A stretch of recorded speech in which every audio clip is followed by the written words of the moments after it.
Hey guys, thought I'd do a very quick beer tasting video. So this is a beer that was kindly given to me by my good mate Carl. I've done a few of his beers in the past, done some videos on them. So this is his Feijoa Weisse, which he bottled about a month ago. It's come out at 5%. So if you're not familiar with Feijoas, I'll insert a picture on the screen somewhere. They've been described as having the best parts of things like strawberry, guava and pineapple combined into a fruit, and they've got sort of a slightly tart flavour. So perfect for a sour type beer.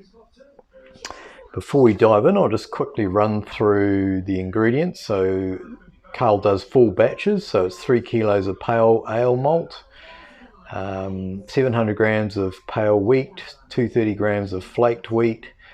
At 15 minutes he put in Hallertau Mittlefruh hops, and then 2 kilos of Feijoa Pulp went into the fermenter.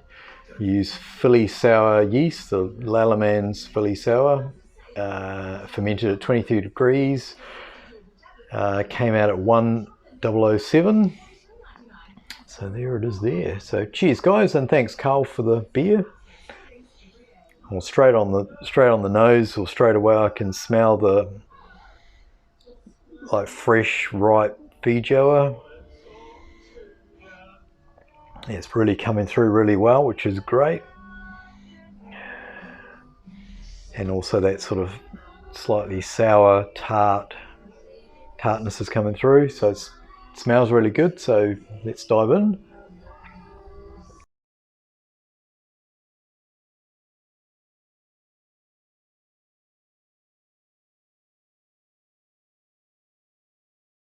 Oh, that's really nice.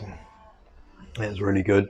Now I have had Feijoa sours before. 8 Wide Brewing in New Zealand is probably one of the most famous makers of a Feijoa sour, which I really enjoy. And this reminds me of that a lot. Maybe not quite as sour, but it has got a real nice level of sourness there, using that Philly sour. And also, like I said before, you get that tartness anyway from the Feijoa, so you get that nice sort of tart and sour coming through. Let's have another mouthful.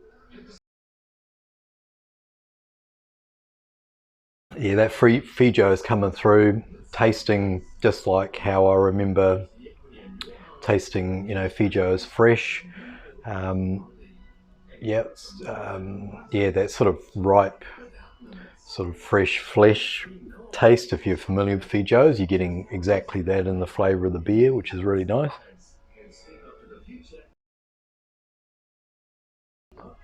Yeah, 5%, so it's nice and drinkable. You get a little bit of, I think you probably could describe, you get a little bit of sweetness from Feijoa as well.